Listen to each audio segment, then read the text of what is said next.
오늘 본문엔 욥이란 사람이 등장하고 있습니다. 이 욥이 살던 시대는 창세기 시대예요. 족장의 시대가 그 배경입니다. 욥이 어떤 사람이었는가? 1절에 보면 욥에 대해 평가하기를 그 사람은 온전하고 정직하여 하나님을 경외하며 악에서 떠난 자더라. 어떻게 인간이 이런 평가를 받을 수 있습니까? 더군다나 성경은 객관적입니다. 객관적인 성경에서 온전하다, 정직하다, 악에서 떠났다는 자체가 엄청난 평가라는 거예요. 그리고 그가 한 일들을 5절에 보면 소개하고 있습니다. 혹시 자녀들이 죄를 지었을까봐 그들이 잔치가 끝나면 한 명 한 명 불러서 그들을 성결케 하고 하나님께 번제를 드리게 했던 사람이 바로 욥입니다. 오죽하면 하나님이 천상의 회의에서 욥을 자랑하고 있습니다. 사탄아, 내 종 욥을 보았느냐? 이런 자는 없다라는 것입니다. 그런데 그런 그에게 오늘 일어난 일이 무엇입니까? 너무나도 말도 안 되는 일이 한꺼번에 일어났습니다. 재산이 다 사라지고, 종들이 하루아침에 다 죽고, 자녀들이 하루아침에 다 죽게 됐습니다. 사실 정말 이런 일들이 일어난다는 것 자체가 너무나도 황당한 일입니다. 욥은 이해되지 않았을 것입니다. 어떻게 이런 일들이 하루아침에 일어날 수 있는 것인지. 그러나 이 순간 가장 욥의 마음을 아프게 한 것이 있다면 무엇이었을까요? 바로 하나님이십니다. 일어난 일 그 자체보다 자신이 어떻게 하나님 앞에 살아왔는데 이렇게 나에게 하실 수 있는가? 왜 내 자식을 지켜주지 않았을까? 왜 나에게 모든 일을 일어나게 하시고 막아주지 않으셨을까? 이런 생각하지 않았겠습니까? 이런 마음을 가진 자가 누구냐면 욥의 아내였어요. 2장 9절에 보면 욥의 아내가 그에게 말합니다. 당신이 그래도 자기의 온전함을 굳게 지키느냐? 하나님을 욕하고 죽으라. 이 욥의 아내의 말이 낯설지가 않아요. 오히려 상식적이지 않습니까? 참 재밌다기보단 아이러니한 것은 하나님께 잘한 자들이 시험에 들 확률이 더 많아요. 내가 잘했기 때문에 하나님이 나를 더 잘 지켜줄 거라 생각하기 때문입니다. 그래서 하나님께 잘한 자들이 고난 가운데 받는 데미지가 더 크다는 거예요. 욥의 아내가 어떻게 보면 지극히 정상적이에요. 그러나 욥은 달랐다는 거예요. 오늘 2장 10절 화면에 나온 것처럼 욥이 아내에게 대답합니다. 그가 이르되 그대의 말이 한 어리석은 여자의 말 같도다. 우리가 하나님께 복을 받았은즉 화도 받지 아니하겠느냐 하고 이 모든 일에 욥이 입술로 범죄하지 아니하니라. 얼마나 놀라운 고백입니까? 오늘 본 1장 21절 22절도 마찬가지예요. 내가 모태에서 알몸으로 나왔사온즉 또한 알몸이 그리로 돌아가올지라. 주시니도 여호와시고 거두시니도 여호와시오니 여호와의 이름이 찬송을 받으실 지니이다. 이 모든 일에 욥이 범죄하지 아니하고 하나님을 향하여 원망하지 아니하니라. 얼마나 엄청난 고백입니까? 오늘 우리가 고난당한 욥을 통해 배워야 될 첫째는 고난 가운데 원망하지 않고 찬양으로 나아가야 한다는 사실입니다. 그런데 어떻게 이럴 수 있습니까? 어떻게 고난 가운데 찬송이 나올 수 있습니까? 욥이 감정이 없어서 그렇습니까? 아니라는 거예요. 욥에게 분명한 한 가지가 있었어요. 그 한 가지는 무엇이냐면 철저하게 하나님의 주권을 인정했기 때문입니다. 그에게는 선한 청지기의 자세가 있었어요. 그가 자신의 것이 아닌 모든 것의 주인은 우리 하나님이시다. 그의 고백이 그렇지 않습니까? 물질도 내 것이 아니라고 생각했었고, 나아가 자녀도 내 것이 아니라 생각했었고, 생명까지도 내가 모태에서 알몸으로 나왔다는 표현은 무엇입니까? 아무것도 가지지 않은 나에게 하나님이 주셨다라는 선한 청지기의 자세. 원망의 시작점이 어디입니까? 내 것이라는 자세와 태도에서 이미 사람들에게 원망의 씨앗들이 담겨 있는 것입니다. 무언가를 잃을 때 내 것을 잃었다 생각하기 때문에 내 마음이 속상하고, 내 것을 잃었다 생각하니까 하나님이 내 것을 안 지켜줬다라고 생각합니다. 하나님의 것이면 하나님이 언제 가져가시든 하나님의 것이기 때문에 덜 속상하며, 오히려 지금까지 하나님이 주셨던 거에 더 감사할 수 있는 것입니다. 지키려고 하면 내 것이라 생각하고 지킬수록, 움켜쥘수록 삶은 힘들어지는 것입니다. 다 하나님 것, 다 하나님께로부터 왔다. 이 자세가 있었다는 거예요. 사랑의 원자탄이라 불린 손양원 목사님이 계세요. 그분은 아들 2명을 잃었습니다. 신앙을 지키고자 하나님을 증거하고 부인하지 않다가 그 아들들이 죽게 되었습니다. 아들이 죽은 후 손양원 목사님이 하신 일은 무엇이었습니까? 감사였다는 거예요. 목사님의 감사를 잠시 소개하면, 나 같은 죄인의 혈통에서 순교의 자식을 나게 하시니 감사. 허다한 많은 성도 중에서 이런 보배를 나에게 주셨으니 감사. 3남 3녀 중에서 가장 귀여운 맏아들과 둘째 아들을 바치게 하시니 감사. 하나들의 순교도 귀하거늘 하물며 2아들이 함께 순교했으니 더욱 감사. 예수 믿고서 와석종신에도 복이라 했는데 전도하다 총살 순교했으니 더욱 감사. 미국 가려고 준비하던 아들이 미국보다 더 좋은 천국에 갔으니 내 마음이 안심되어 감사. 내 아들을 죽인 원수를 회개시켜 아들을 삼고자 하는 사랑의 마음을 주신 하나님께 감사. 내 아들의 순교의 열매로서 무수한 천국 열매가 생길 것을 믿으면서 감사. 마지막으로 역경 속에서도 하나님의 사랑을 깨닫게 하시고 이길 수 있는 믿음을 주신 하나님께 감사. 어떻게 이런 고백을 할 수 있습니까?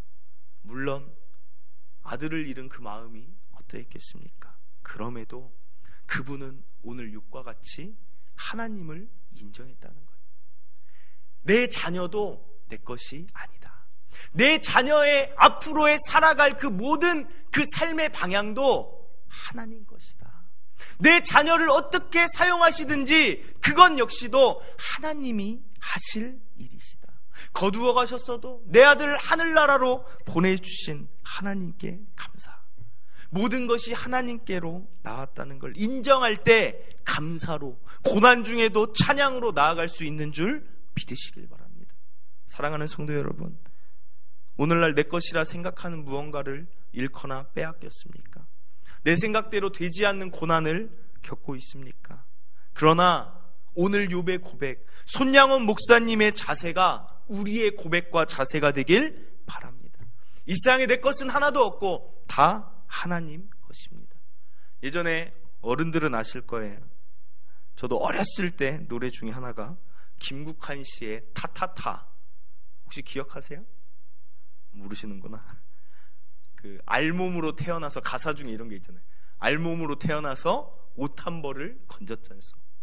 사실 우리 알몸으로 태어나지 않았습니까?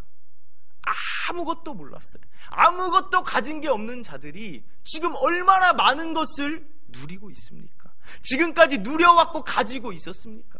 그럼에도 더더더 욕심 부리는 게 인간이 아닙니까? 마치 내 것처럼, 시간도 내 것처럼, 물질도 내 것처럼, 다 내 것처럼 사용한다는 거예요.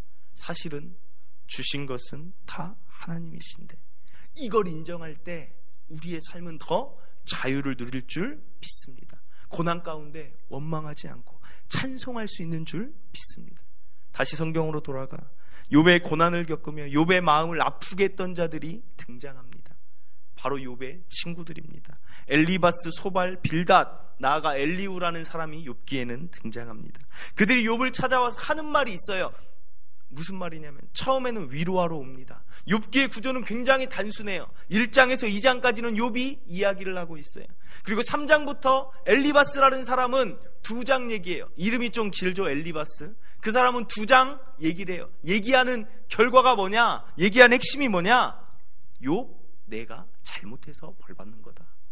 그리고 그럼 욥이 1장 변론을 해요. 아니야, 나 잘못 안 했어. 그럼 두 번째 사람 소발이 얘기합니다. 그 사람은 1장 얘기예요. 네가 잘못했어. 욥은 말합니다. 내가 잘못하지 않았다. 네 속마음이 잘못했어. 아니다. 그 다음 빌다시 또 얘기합니다. 너무한 이야기를 해요. 내 자녀들이 잘못해서 벌받은 것이다. 여기서 보면 욥기를 보면 정말 힘들 때 사람 찾아가면 안 될 것 같아요. 오히려 더 상처를 줘요. 위로한답시고 말하는 게 결국은 저 사람이 뭔가 잘못해서 그럴 거야. 인간의 생각에는 권선징악이 있어요. 욥기의 내용 권선징악이라는 거예요. 잘못했기 때문에 잘못을 처벌을 받는 것이다. 그러나 욥의 고난이 잘못으로 인한 것입니까?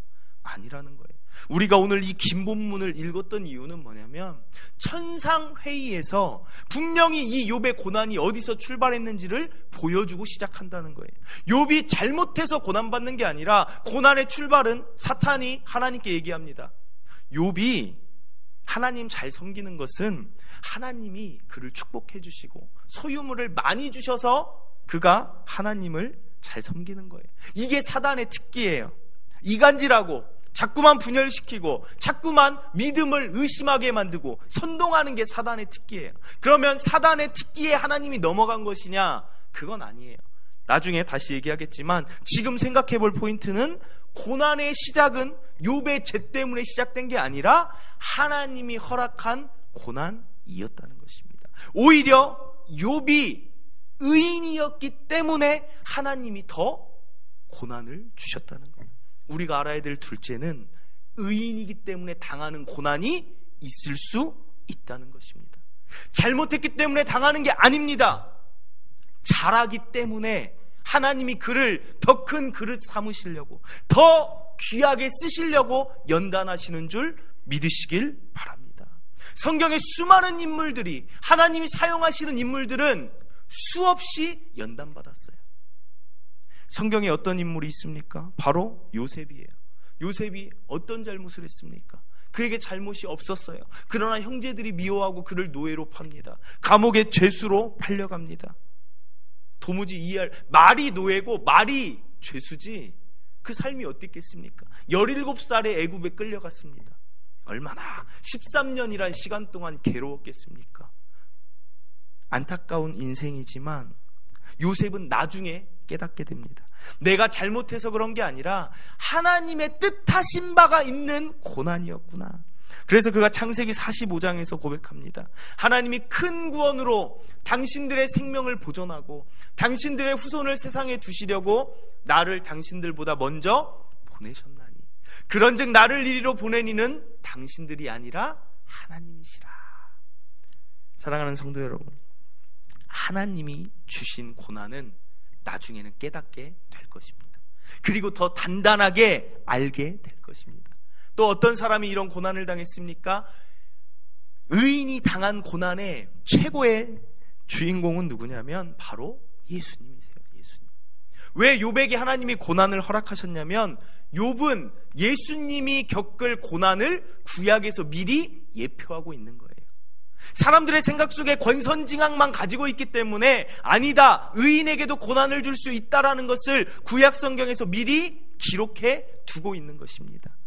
그래서 욥은 예수님을 예표하는 것입니다. 그래서 하나님이 이 일을 허락하신 것입니다.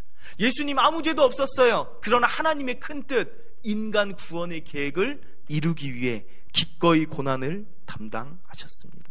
사랑하는 성도 여러분, 도무지 잘못한 게 없는데 일어난 일들에 대해 잘 알지 못할 때가 있습니다. 그러나 믿으시길 바랍니다. 의인이기 때문에 더 큰 그릇 만들기 위해 주신 고난인 줄 믿으시길 바랍니다. 반드시 하나님 뜻이 있습니다. 하나님은 우리를 일부러 힘들게 하는 분이 아님을 믿으시길 바랍니다. 예레미야 29장 11절에 보면 여호와의 말씀이니라 너희를 향한 나의 생각을 내가 아나니 평안이요 재앙이 아니니라. 너희에게 미래와 희망을 주는 것이라. 하나님은 여러분에게 재앙 주시는 분이 아닙니다. 평안이고 미래와 희망을 주시고 고난이 유익되게 하시는 분인 줄 믿으시길 바랍니다. 셋째로 살펴볼 것은 욥에게 말씀하시는 하나님의 물음에 주목해 보길 원합니다. 사실 오늘 욥기서를 지금 다 하고 있는 거예요. 다 하고. 38장에 하나님이 등장하세요. 새 친구들과 욥이 계속해서 한 장 한 장 변론하고 32장에 엘리후라는 사람이 나와요. 37장까지 막 변론을 하지만 하나님이 보시기에 답답한 대화들 뿐인 것이. 38장의 폭풍우 가운데 직접 하나님이 내려오십니다. 하나님의 등장에 욥은 기대했을 거예요. 도대체 이런 일이 나에게 왜 일어났는지, 하나님 왜 이렇게 일하셨는지 대답해 주시길 바랬을 것입니다. 그런데 하나님은 우리말로 하면 생뚱맞은 동문서답과 같은 이야기를 하신다는 거예요. 성경이 있으시면 38장을 한번 찾아보셔도 좋을 것 같습니다. 욥기 38장에 보면 이렇게 나와 있어요. 무지한 말로 생각을 어둡게 하는 자가 누구냐? 너는 대장부처럼 허리를 묶고 내가 내게 묻는 것을 대답할지니라. 내가 땅에 기초를 놓을 때 내가 어디 있었느냐? 내가 깨달아 알았거든 말할지니라.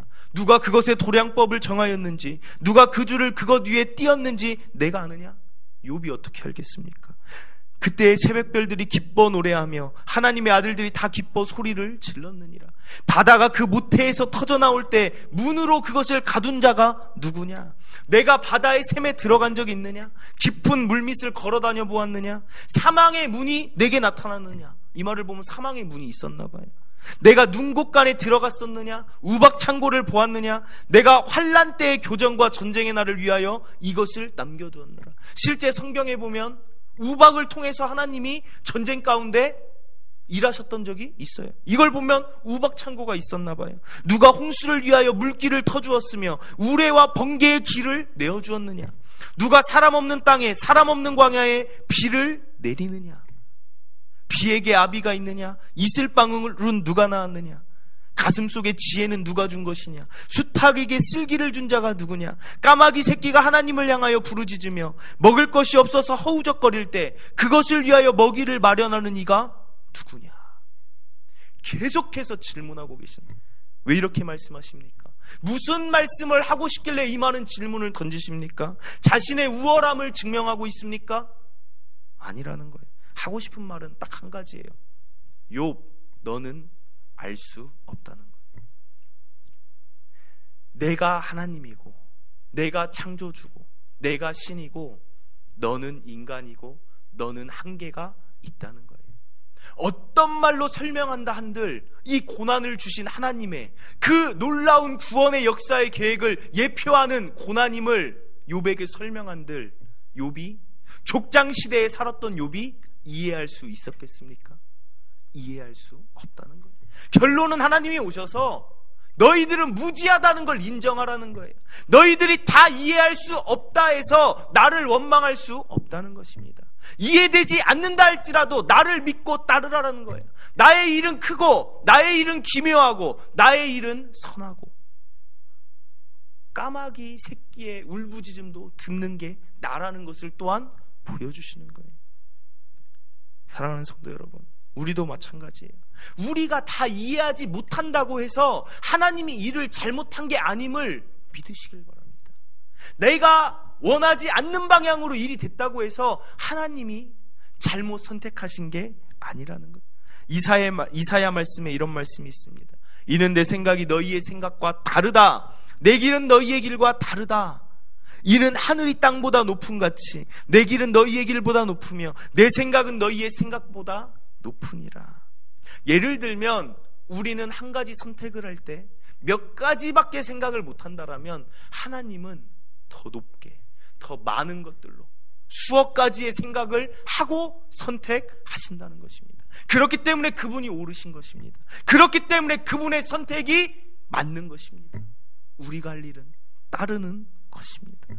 39장에 이어서 41장에도 쭉 얘기를 하세요. 어떤 얘기를 하시냐? 동물들을 갑자기 막 얘기하세요. 동물들. 거기에 나오는 뭐 염소, 까마귀, 나귀, 베헤못, 우리가 번역할 때 하마라 그래요. 리워야단, 악어를 얘기하시는 것이다 하는데 그 이야기를 이렇게 하십니다. 이제 소같이 풀을 먹는 베헤못을 볼지어다. 내가 너를 지은 것 같이 그것도 지었느니라.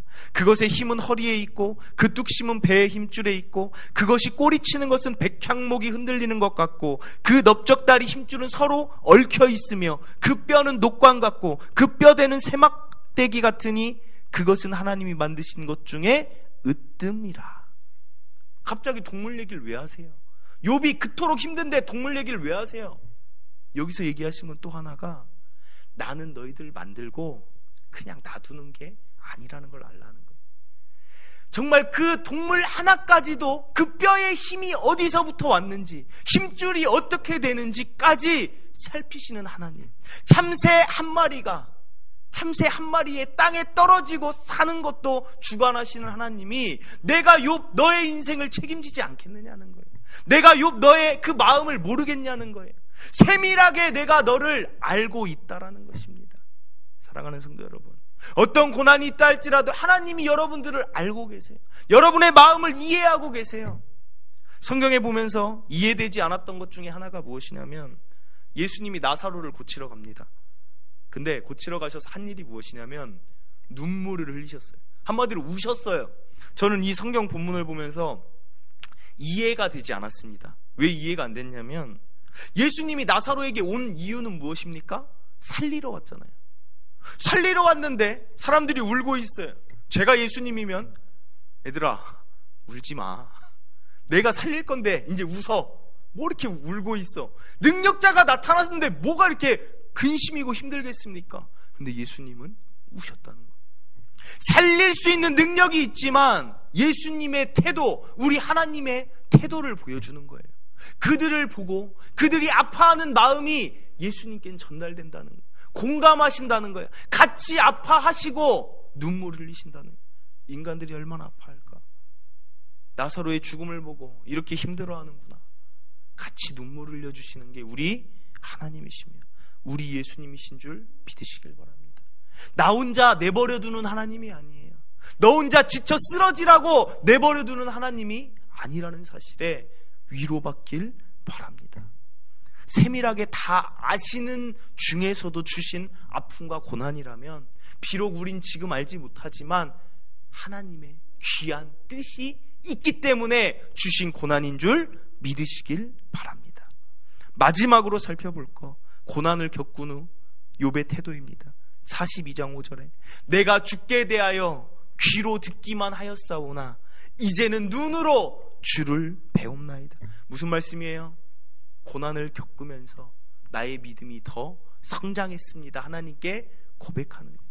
전 정말 어떤 고난을 겪든지 어떤 모습 가운데 이 고백이 우리한테 있었으면 좋겠어요. 고난 가운데 넘어지고 쓰러지는 모습이 아니라 고난 가운데에서도 나는 믿음을 지켰습니다.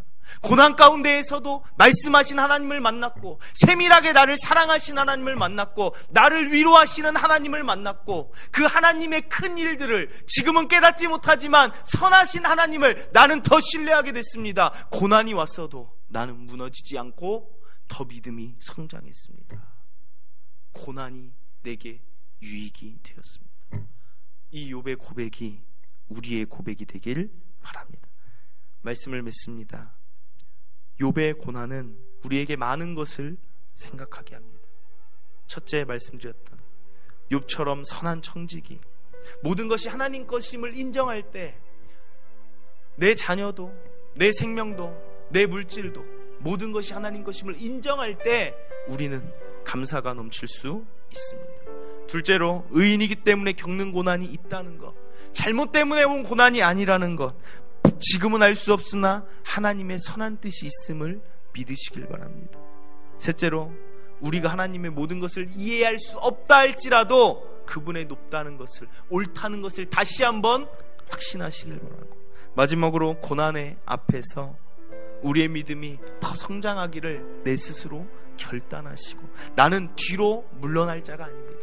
물러날 수 없습니다. 하나님 고난을 주셔도 나는 하나님 찬양하며 하나님께 나아갈 것입니다. 이렇게 기도하는 우리가 되길 바랍니다. 이 시간에 우리 함께 찬양하고 기도하고 축도로 예배를 마치겠습니다. 여기 모인 우리 주의 은총 받은 자여라. 주께서 이 자리에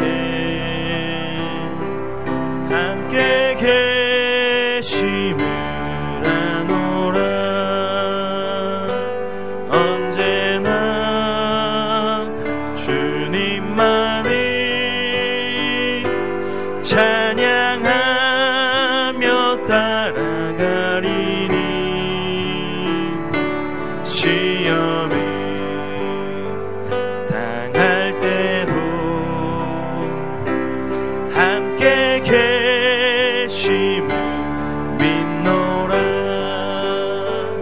이 믿음 더욱 굳세라.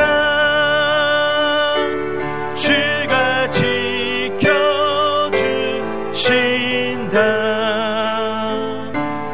어두운 밤에도 주의 밝은 빛 인도하여 주신다. 2절 주님이 뜻하시니 헤아리기 어렵더라도 언제나 주 뜻 안에 내가 있음을 아노라. 사랑과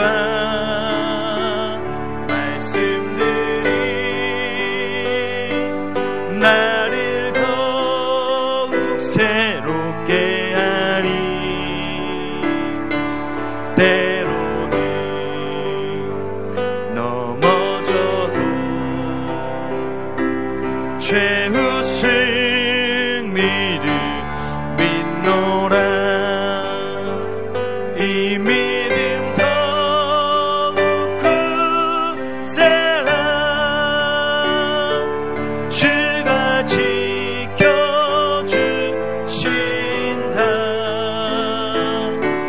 어두운 밤에도 주의 밝은 빛 인도하여 주신다. 주의 뜻 이루어지는 날까지 믿음 더욱 굳세라. 아멘. 이 시간 우리 잠시 기도하길 원합니다. 사실 이번 주에 우리 가정 가운데 참으로 힘든 일이 있었습니다. 그러나 우린 신뢰하길 원합니다. 하나님의 선하신, 우리의 생각보다 높고 우리와는 다른 그 하나님의 그 신실하심을 우리가 신뢰하길 원합니다. 욥이 당한 고난이 얼마나 마음이 아팠겠습니까? 그럼에도 욥은 입술로 범죄하지 않았고 다시 하나님께 믿음으로 나아갔을 때 하나님 기뻐하셨습니다. 어차피라고 말하는 것조차 안타깝지만 우리에게 일어난 일입니다. 믿음으로 이기길 바랍니다. 오늘 말씀이 우리에게 위로며 축복이길 바랍니다. 하나님, 우리 아파하시는 거 다 아십니다. 그분은 세밀하십니다. 그럼에도 하나님이 이 일을 우리 가운데 이루셨던 것은 분명한 하나님의 더 크고 아름다운, 우리는 생각조차 하지 못할 더 아름다운 계획이 있었음을 믿으시길 바랍니다. 우리 잠시 기도하겠습니다. 하나님, 믿음 더욱 굳세지길 원합니다. 하나님이 지켜주시고 하나님이 함께 하심을 저는 포기하지 않겠습니다. 우리 시간에 주여 한번 외치고 간절히 우리의 믿음을 위하여서 하나님의 신실하심을 믿습니다. 기도하길 바랍니다. 주여,